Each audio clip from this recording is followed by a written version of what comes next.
Hello students, good morning.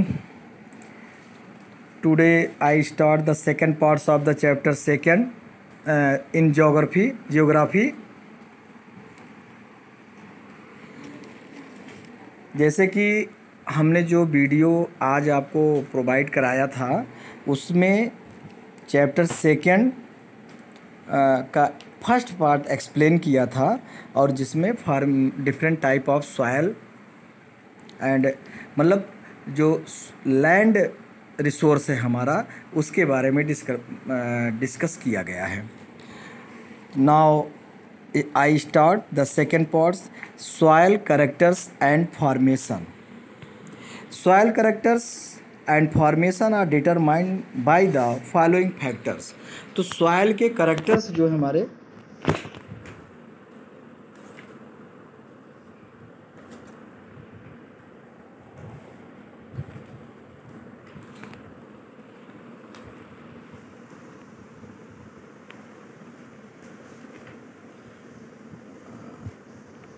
Photo clear नहीं हो रही है, थोड़ा सा बल्गर है, इसको आप बुक के हेल्प से पढ़िएगा, एक्सप्लेनेशन ध्यान से समझिए।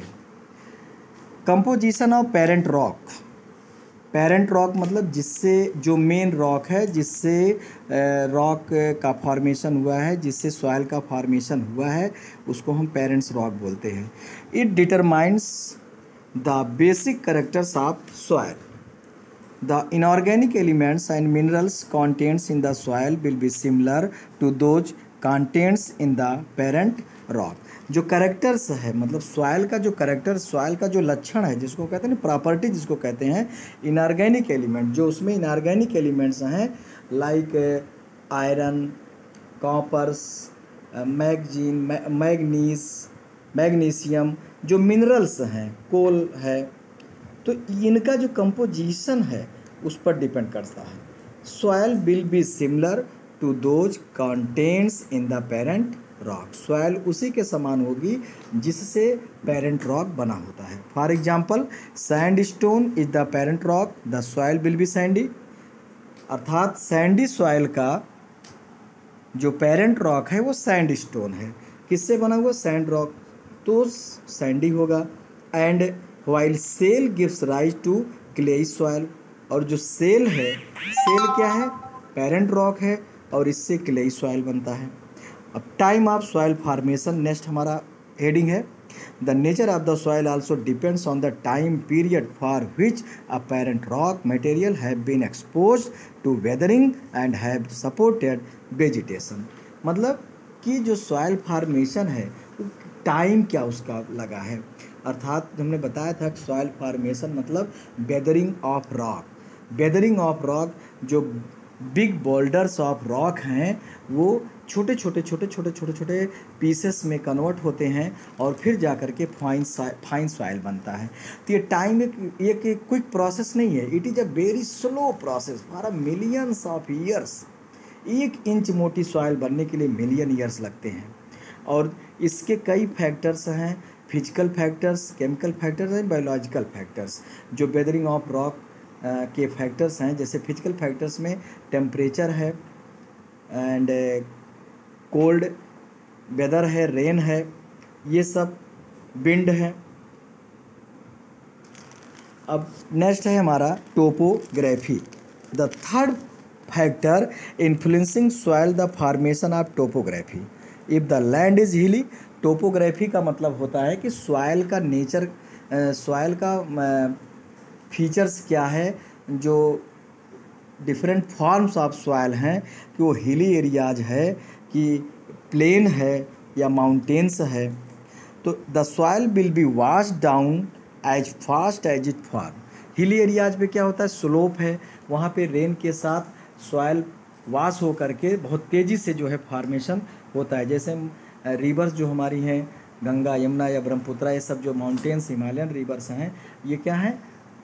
निकलती हैं तो अपने तेज बहाव के साथ सिल्ट लेके आती हैं, घिस करके पानी के साथ होकर के बड़े बड़े जो है छोटे पीसे में देखते होंगे। और आप देखते होंगे उसका उसी का नेचर है कि जो मोरंग वगैरह हम देखते हैं, ये सब जो घिस करके बन रहे हैं।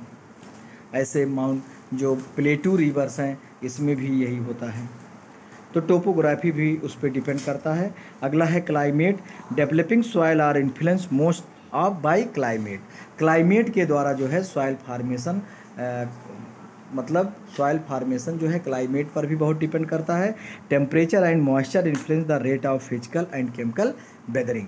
जैसे एक एग्जांपल हम आपको दे रहे हैं कि जो फिजिकल वेदरिंग है, जैसे मान लीजिए बिग रॉक है, अब ड्यूरिंग डे टाइम सन के हीट से कोई चीज़ जब हीट पड़ती है तो क्या होता है, एक्सपेंड करेगा।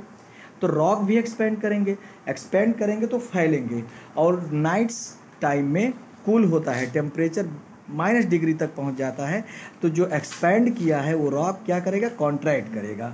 तो इस तरह से एक्सपेंशन एंड कॉन्ट्रैक्शन, फैलना सिकुड़ना, इससे बीच में क्या होगा, क्रैकिंग आ जाती, दरार पड़ जाती है और वो रॉक जो है 2 पीसेस में कन्वर्ट हो जाता है। फिर ऐसे फर्दर प्रोसेस होते हैं और जिससे ये होता है। और सपोर्ट दैट अगर क्रैकिंग हुई है और क्रैकिंग में ड्रॉप ऑफ वाटर हो गया तो ठंडी एरियाज में कोल्ड फ्रीज करके आइस जम गया, और हम जानते हैं कि आइस फ्रीज करने पर उसका वॉल्यूम बढ़ जाता है, तो प्रेशर डालेगा और वो क्रैक जो है बढ़ जाता है, जिससे वो 2 पीसेस में टूट जाएगा। तो decomposition of organic matters in the soil also get influenced by climate. अगला है हमारा लिविंग ऑर्गेनिज्म, जिसको हम कहते हैं biological factor. Earthworm importance in aerating the soil. हम जानते हैं फ्रेंड्स ऑफ फार्मर कहलाते हैं, सॉइल के अंदर में रहते हैं। क्या करते हैं, एरेटिंग, सॉइल को जिसमें डेड डिकेड मटेरियल है उसको ये खा करके मिट्टी को में कन्वर्ट करते हैं। तो इसलिए सॉइल जो है भुरभुरी, ह्यूमस अच्छे से बन जाता है। Roots of plants also aerate soil. Plants के रूट भी जो है सॉइल में एरेट, चूँकि जो पोर हैं उसके थ्रू एयर अंदर जाता है, while holding it place and thereby checking soil erosion. और सॉइल को अच्छे से होल्ड किए रहते हैं और सॉइल एरोजन को प्रिवेंट करते हैं। नेक्स्ट हमारा है type of soil in India. तो इंडिया है the variety of soil due to varied topography, rainfall and differences in parent rock. Alluvial soil deposit by river silt, जैसे हमने फर्स्ट पार्ट में एक्सप्लेन किया, चूँकि फर्स्ट पार्ट में ये page जो है सबमिट नहीं हो पाया था, ये पेज पीछे था, चूँकि ये बहुत इतनी प्रॉब्लम होती है इस तरह से करने में कि एक बार चैप्टर का फ़ोटो खींचिए, फिर उसके बाद उसको सेट करिए। अगर PDF फॉर्म में बन गया सीरियल वाइज तब तो सही है, नहीं तो फिर ऐसे पढ़ाने पड़ता है। तो हम आशा यही करेंगे कि आप लोग उस चीज़ों को समझते हुए अच्छे से इसको समझेंगे, क्योंकि टेक्नोलॉजिकल कमी है। अगर कंप्यूटर होता, लैपटॉप होता तो और अच्छा इसका वीडियो बनता, लेकिन ऐसे ही एक्सप्लेन होता और ऐसे ही NCERT एक्सप्लेनर जो है आप यूट्यूब पे भी देखोगे तो वैसे ही कर रहे हैं। तो दिस सॉइल, अब यहाँ पे जैसे है the older alluvium is known as bangar and new alluvium is khadar. जो ओल्डर एलुवियम जो नीचे बैठता जाता है उसको हम बोलते हैं बांगर, और जो उसके ऊपर नया एलुवियम सॉइल है उसको हम बोलते हैं खादर। The soil is very fertile and sustains India's granaries. Alluvial soil जो होते हैं ये बहुत फर्टाइल्स होते हैं और इसलिए हमारे जो ग्रेनरी, हमारे अन्न भंडार के स्रोत भी कहे जाते हैं। और आज हम जो इंडिपेंडेंट हैं, सेल्फ सफिशिएंट हैं अन्न के मामले में, आज यही रीजन है कि फर्टाइल सॉइल है, इरिगेशन सिस्टम व्यवस्था है, और आज हम नए टेक्निक्स करके आज हम सेल्फ सफिशिएंट बने हैं अनाज के मामले में।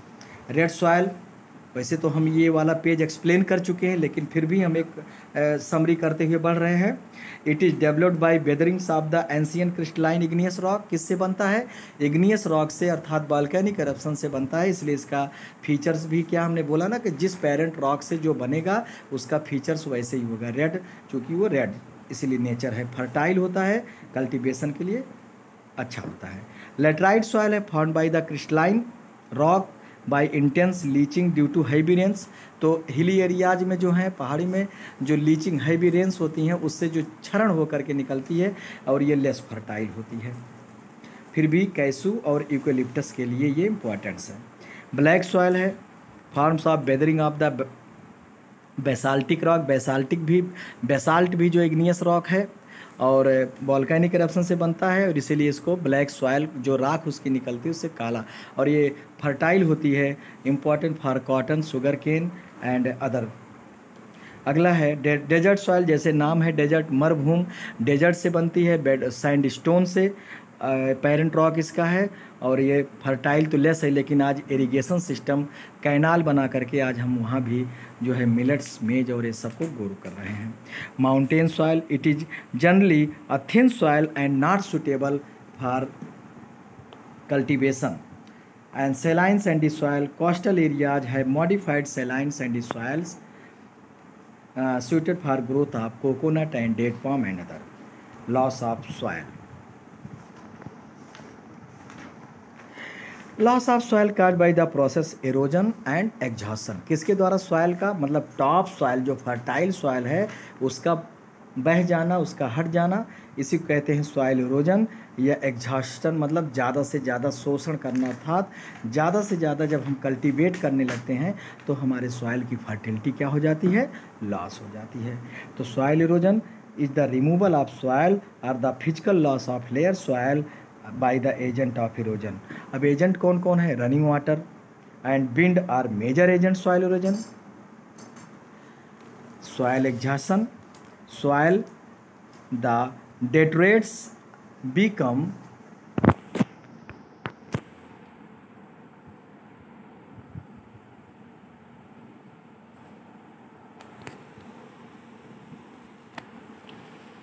soil become deficient in the nutrients due to improper cultivation techniques। क्या होता है, इम्प्रॉपर कल्टीवेशन टेक्निक्स। अगर कल्टीवेशन टेक्निक सही नहीं है, अर्थात जो हम खेती करते हैं उसकी तरीका सही नहीं है, तो इससे क्या होगा, ओवर क्रॉपिंग जैसे है, मल्टी क्रॉपिंग है, शिफ्टिंग एग्रीकल्चर है, डिफॉरेस्टेशन है, ड्राइंग फार्मिंग है, ये और ओवर ग्रेजिंग, ये सब से हमारे सॉइल का एग्जॉस्ट होती रहती है और सॉइल की फर्टिलिटी समाप्त होती रहती है। सॉइल कंजर्वेशन की practice and techniques, different techniques of soil conservation can be used to overcome the problem of soil erosion and soil exhaustion। तो जो soil erosion है और soil exhaustion है, इस प्रॉब्लम को हम सिस्टमेटिक ढंग से करके सॉइल कंजर्व कर सकते हैं, दूर कर सकते हैं इसको, प्रॉब्लम को। This techniques are sound farming practice which are we need to follow. Number 1 contour farming. Contour farming क्या है, it is the practice of ploughing at right angles. जो खेत की जुताई हम करते हैं वो राइट एंगल स्लोप, और ज़्यादातर ये स्लोप एरियाज में ऐसा होता है जिससे पानी जो है उस स्लोप के थ्रू बह जाए और मिट्टी हमारे बहने से बची रहे, run off by water. Next है terrace farming. Slopes are cut into series, ये भी आपका हिलेज एरियाज पे, माउंटेन एरियाज पे होता है, जहाँ पे हैवी रेन होती है वहाँ पे स्टेप फार्मिंग हम करते हैं, सीढ़ीदार, और जिससे वाटर का जो फ्लो होता है वो कट करके होता है, रुक के होता है, और हमारे न्यूट्रिएंट्स जो होते हैं ये क्षरण होने से और मिट्टी क्षरण होने से बच जाता है। अगला है strip cropping. Strip cropping, crops में भी कल्टिवेटेड इन अल्टरनेट स्ट्रिप्स। एक अल्टरनेट मतलब एक स्ट्रिप में हम दूसरी क्रॉप ग्रो करते हैं और दूसरे स्ट्रिप में दूसरी, इससे डिफरेंट क्रॉप और डिफरेंट टाइम से उनका हार्वेस्टिंग सीजन होता है। जैसे कोई पहले पक जाती है, कोई बाद में, कोई लॉन्ग साइज की होती है, कोई स्मॉल साइज की होती है। इससे कोई प्रॉब्लम भी नहीं होती है और हमारा जो है सॉइल इरोजन से बच जाता है।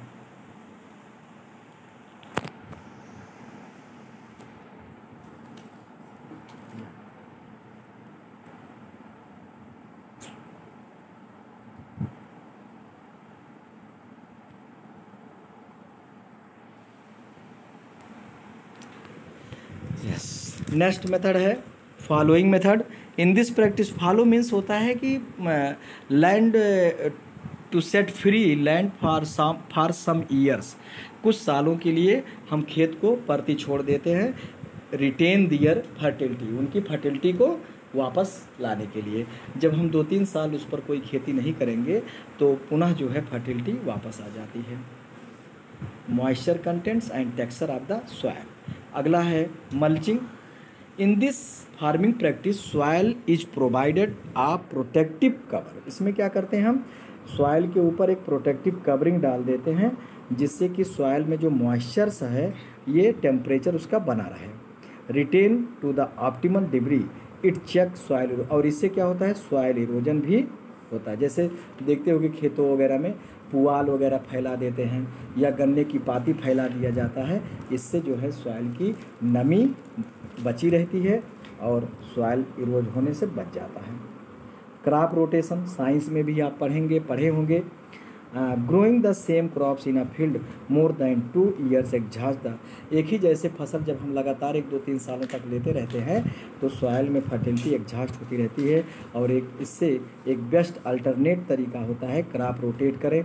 जैसे फूड क्रॉप के बाद हम पल्सेस वाली क्रॉप करें, जिसमें लेग्यूमिनस क्रॉप करें, जिससे कि राइजोबियम बैक्टीरिया जो होते हैं ये नाइट्रोजन फिक्सेशन करके सॉइल की फर्टिलिटी को इंक्रीज करते हैं। अगला है विंड ब्रेक और शेल्टर बेल्ट। खेतों के साइड में हम लॉन्ग ट्रीज को ग्रो कर देते हैं या एम्बैंकमेंट बांध बनाते हैं, जिससे विंड के द्वारा या वाटर के द्वारा पानी बह करके इधर उधर नहीं जाने पाता और हमारा मिट्टी जो बहती है वो एम्बैंकमेंट के किनारे किनारे रुकी रह जाती है। अगला है इंटरक्रॉपिंग।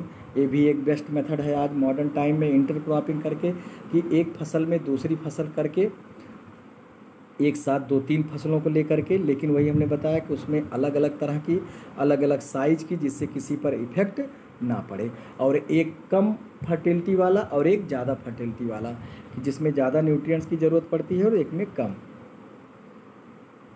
अगला है ड्रिप इरीगेशन। ड्रिप इरीगेशन आज मॉडर्न मेथड्स ऑफ इरीगेशन है। आप साइंस में भी चैप्टर 2 में पढ़ोगे इसको, चैप्टर फर्स्ट में पढ़ोगे जो एग्रीकल्चर प्रैक्टिस है उसमें ड्रिप इरीगेशन, इंटरक्रॉपिंग सब उसमें पढ़ोगे आप या पढ़ चुके होगे। In this irrigation method water slowly release to each plant, एक एक बूंद करके टपका मेथड इसमें करते हैं। केवल वही पानी को मॉइस्चर नमी बनाने के लिए दिया जाता है, ना तो इसमें पानी वाटर लॉस होता है और ना ही और कोई चीज़। Afforestation areas that are left bare express, जो खाली ज़मीनें पड़ी होती है उसमें हम ज़्यादा से ज़्यादा पेड़ों को लगा करके मतलब मीन्स होता है grow more new trees called afforestation. और इससे क्या होगा, सॉइल जो है इरोजन भी कम होगा और सॉइल को होल्ड किए रहेंगे।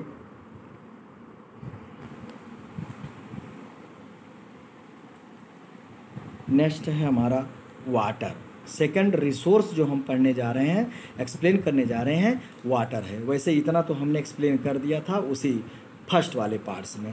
तो water is considered a valuable resource. Water is needed by plant and animal living both land and oceans for drinking. ये सब जानते हो वाटर का यूज क्या है। वाटर वेरी इंपॉर्टेंट है। Water is precious things for our life. Water constitute the earth's largest aquatic ecosystem. सबसे बड़ा चूँकि हम जानते हैं 2/3 parts of earth is surrounded by water, but drinking के लिए क्या है 97 तो उसमें सैलाइन है, साल्टी है, समुद्री पानी जो है सी और ओशियन का है। ओनली 3% जो है फ्रेश वाटर है, उसमें भी हम 1% से भी कम या उतना जो है हम अंडरग्राउंड वाटर जो यूज करते हैं पानी के लिए। फ्रेश वाटर भी आज डर्टी है, जिसमें पॉन्ड आएगा, रिवर आएगा और ये सब आएगा, आगे हम पढ़ेंगे इसको। तो ocean water is a storehouse of minerals such as salt and magnesium. Amounts of water available on the earth is more और less fixed. The following key factor number of population, standard of living, economic development. तो primarily due to the growing population all over the world water resources are under immense pressure. आज जिस तरह से population बढ़ रहा है इस तरह से वाटर स्टोरिंग जो वाटर है उस पर काफ़ी प्रेशर पड़ रहा था। ज़्यादा से ज़्यादा हम वाटर को यूज कर रहे हैं और अंडरग्राउंड वाटर जो है इसको इरिगेशन में भी यूज़ किया जा रहा है और ड्रिंकिंग के लिए भी यूज़ किया जा रहा है, अदर पर्पज़ के लिए भी यूज़ किया, इंडस्ट्रियल पर्पज़ के लिए यूज़ किया जा रहा है। जबकि आज रेन कम होता जा रहा है और वाटर सोर्स, वाटर टेबल जो है घटता जा रहा है। बहुत से सिटीज़, बहुत से कंट्रीज ऐसे हैं जहाँ पे वाटर बिल्कुल एस्कर्सिटी होती जा रही, पानी की कमी होती जा रही। 8%, 20%, 22%, 70%। एक आपको दिखाया गया ग्रीन, दूसरा रेड, तीसरा ब्लू जोन। अब ये डोमेस्टिक यूज में 8%, इंडस्ट्रियल में 22% एंड एग्रीकल्चरल में हम 70% यूज कर रहे हैं। और हमारा ट्रेडिशनल मेथड है हम नाली के थ्रू पानी ले जाते हैं, जिससे ज़्यादा से ज़्यादा पानी वेस्ट होता है। अगर वही पानी हम ड्रिप इरिगेशन के थ्रू करें तो पानी हमारा बच सकता है। तो ये आपका समरी चार्ट दिया गया, रिवर लेक फंड, इसको आप स्टडी करिएगा, पढ़िएगा, मैप को अच्छे से स्टडी करिए और मैप को समझने का प्रयास करिएगा। अगर चूँकि पिक्चर फोटो का क्लियर नहीं हो पाया है, इसलिए आप बुक ज़रूर लेके बैठेंगे और अच्छे से वॉच करिएगा, लिसन करिएगा वीडियो जो हम समझा रहे हैं। अब मल्टीपर्पज़ रिवर वैली प्रोजेक्ट क्या है? Yes, in order to meet our water requirement, मतलब हमारी जो नीड है वाटर की उसको कंप्लीट करने के लिए we have built multipurpose river, बहुउद्देशीय बांध परियोजना जिसको कहते हैं। This has help to control flood. अब इसका एम क्या है? वैसे जो पंडित जवाहरलाल नेहरू ने सबसे पहले कहा था dam is the temple of India, तो फ्लड कंट्रोल करने के लिए harness to surplus water to be use to time dot, और बाढ़ पानी को डैम स्टोर करके डॉट के समय, सूखा के समय उसका यूज़ किया जाए। Multipurpose project aim to all round development the rivers basin areas and cater to my need. तो dams are structure constructed to store water, जैसे बहुत बड़ा सा घेरा हम बनाते से मौत का कुआं देखे वैसे घेरा जिसमें पानी स्टोर किया जाता है इरिगेशन के लिए, generation of hydroelectricity power, flood control. तो जैसे रिहन डैम है, सतलुज, उस पर भाखड़ा नंगल डैम है, टिहरी डैम सबसे ऊंचा है। ऐसे हर स्टेट में जो है डैम हैं, रिवर पे पानी को रोक करके डैम बनाया गया है सिंचाई के लिए, जल विद्युत हाइड्रोइलेक्ट्रिक पावर पैदा करने के लिए। इलेक्ट्रिक पावर को हाई स्पीड से गिराया जाता, टरबाइन चलते हुए जनरेटर से पैदा किया जाता बिजली। कैनाल है, कैनाल निकाल करके नहरें जिसको कहते हैं आर्टिफिशियल वे, इससे सिंचाई की जाती है। तो inundation canal means are hollow dug out on both side of a river to store flood water. नदियों के दोनों साइड जो है खोखला खोद करके फ्लड वाटर को स्टोर किया जाता है। और दूसरा है पेरिनियल कैनाल, ऐसे कैनाल जिसमें carry water from artificial lake reservoirs built behind the dam से इसको निकाला गया है और जिसमें समय समय पर पानी छोड़ा जाता है। Where they are needed although through the year, साल भर जिनकी ज़रूरत पड़ती रहती है। टैंक है, टैंक से सिंचाई साउथ स्टेट्स में टैंक से करते हैं। टैंक बना करके उसमें पानी स्टोर किया जाता है और इरिगेशन के काम आता है। कहाँ पे? पेनिनसुलर, हमने बताया ना, साउथ इंडिया में। बेल्स एंड ट्यूबवेल्स हमारे प्लेन रीजन में देखने को मिलते हैं। बेल्स तो अब मोस्टली सब समाप्त होते जा रहे हैं, उनको हम बंद करते जा रहे हैं। ट्यूबवेल्स बोरवेल करके आज ट्यूबवेल्स मोटर लगा के पानी निकाला जा रहा है, घरों में हैंड पंप्स है। तो ये सब इरिगेशन और मतलब पानी निकालने के साधन हैं, अंडरग्राउंड वाटर जो है। बी या जियोग्राफर जैसे दिया, इसको पढ़िएगा। Did you know the total volume of water standing to a deposit 1 meter over an area of a hectare is known as hectare meter, उसको बोलते हैं। It is equal to 10,000 cubic meter। अब need for water conservation, water conservation करने की ज़रूरत क्यों है? तो वाटर कंजर्व क्या, ऐसा नहीं है कि हम बिना पानी यूज किए जी सकते हैं, पानी का यूज करना है लेकिन साइंटिफिक मेथड से, उसका एक जुरिडिक्शन मतलब जुडिशियल मेथड से हम पानी को यूज करें और वही कंजर्वेशन कहलाता है। Just as we plan income and expenditure in a finance budget, जैसे हम अपने घर के लिए बजट करते हैं कितने इतने में आ जाएगा, ऐसे पानी लेकिन जब खोल देते जैसे लगता है कि अब तो 1 बाल्टी की जगह हम 4 बाल्टी का यूज करते हैं। तो यही है, तो इसी को जितना रिक्वायर है उतने हम यूज करें, वही कहलाता है कंजर्वेशन। वाटर स्कैर्सिटी, पानी की कमी क्या है? वाटर शॉर्टेज और scarcity is felt when uses increases more than the available water resource, अर्थात जब जो पानी सोर्स, हमारा पानी का स्रोत जो अवेलेबल है उससे ज़्यादा हम यूज करते हैं और हमारी आवश्यकता बढ़ जाती है तो वाटर की कमी हो जाती है और इसी को हम वाटर शॉर्टेज कहते हैं। और वाटर जो नीड हमारा मेन सोर्स है रेन, आज रेन भी कम होता चला जा रहा है, नहीं तो पानी क्यों? चूँकि वाटर क्या है, हमने आपको उधर रिसोर्स में पहले चैप्टर में समझाया है, रिन्यूएबल रिसोर्स है, साइक्लेबल रिसोर्स है। पानी रेन के द्वारा आया, रिवर में या पॉन्ड में हुआ, पुनः हीट होकर के वेपर होकर के गया, क्लाउड बना, पुनः रेन आया। लेकिन अगर हम जिस तरह से रेन कम होता जा रहा है और जिस तरह से हम यूज कर रहे हैं उसको कंजर्व नहीं करेंगे तो आज ये रिन्यूएबल रिसोर्सेज क्या हो जाएगा, एग्जॉस्टिबल रिसोर्सेज में कन्वर्ट हो सकता है। Over utilisation while water needs are increasing, the water resources are fixed and this puts a major strains on the exist resources. Over utilisation, ज़्यादा से ज़्यादा जो हम यूज करते हैं, in many urban areas ground water levels are danger.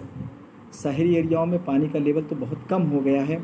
Uses and waste, आप देखते होंगे गर्मियों में हैंडपम्प पानी देना बंद कर देते हैं। अब इतना ही समझ लीजिए कि पानी की कमी क्या हो जाती है।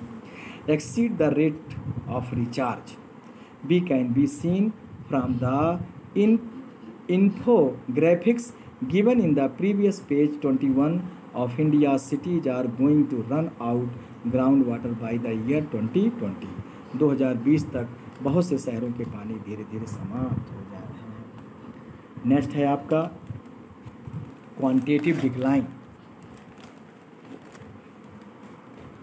Quantitative decline, sewage, industrial chemicals and agriculture pesticides are increasingly the contaminating water. आज जो हमारा रिवर है, पॉन्ड्स है, लेक हैं या स्रोत हैं, इस भी कंटामिनेटेड होते चले जा रहे हैं। चूँकि ये फ्रेश वाटर थे लेकिन आज फ्रेश वाटर नहीं रह गए हैं। आज industrial waste, household waste, sewage का पानी, नालियों का पानी, ये सब हम उसी में डिस्चार्ज कर रहे हैं। आज गंगा नदी देखो, बहुत सी नदियाँ आज बिल्कुल प्रदूषित हो गई हैं। गंगा योजना एक्शन प्लान चल रहा है सफाई करने, कितने पैसे लग रहे हैं, लेकिन जब तक हम इसको रोकेंगे नहीं तब तक कितना भी पैसा लगाते जाएँ ये साफ़ नहीं होगा। Asia, Africa, north America often the impurities in drinking water। How to conserve water? तो adequate amount of excess rain and river water must be held, the shortage of assure to continuous supply in dry weather। Dams help in achieving this। तो dams जो है इन सब चीज़ को achieve करने में help करते हैं। We must fight pollution and depletion of existing water resources। Government must impose strict control and norm. Government भी जो है तरह तरह के पॉलिसीज बनाती है, नॉर्म्स बनाती है, रूल रेगुलेशन बनाती है to industrial unit to check harmful effluents being release into water bodies. कि इंडस्ट्रियल बॉडीज़ जो हैं वो अपने हार्मफुल वाटर को बिना उसको प्योरीफाई किए, बिना चेक किए जो है वाटर बॉडीज में, रिवर में इसमें फ्लो ना करें, डिस्चार्ज ना करें। Like wise sewage treatment, sewage treatments plants हमको बनाना चाहिए, उसको पहले ट्रीटमेंट करके हार्मलेस करके तब उस पानी को डिस्चार्ज करना चाहिए। दूसरा है careful use of water in homes and industries to avoid wastage will help. घरों में, उद्योग धंधों में हम पानी को केयरफुल ढंग से यूज करें, ज़्यादा से ज़्यादा उसको बचाने का प्रयास करें, वेस्टेज ना करें, जितना ज़रूरत हो उतना यूज करें। Recycling of water, washing car, watering plants and domestic uses can help reduce water shortage. आज मोटर मतलब गाड़ियों की धुलाई में इतना पानी यूज वेस्ट होता है कि समझ लीजिए कितना, अगर 2-4 साल पानी यूज चले हमारे लिए। जो सैलाइन वाटर है, साल्टी वाटर है, आज उसका भी प्लांट्स धीरे धीरे लगना शुरू हो गया है। डिसैलिनाइजेशन करके उसको हम इन सब के लिए यूज कर सकते हैं, इंडस्ट्रियल यूज के लिए कर सकते हैं और वॉशिंग के लिए यूज कर सकते हैं। Irrigation facilities must be optimise to minimise water wastage and maximise productive.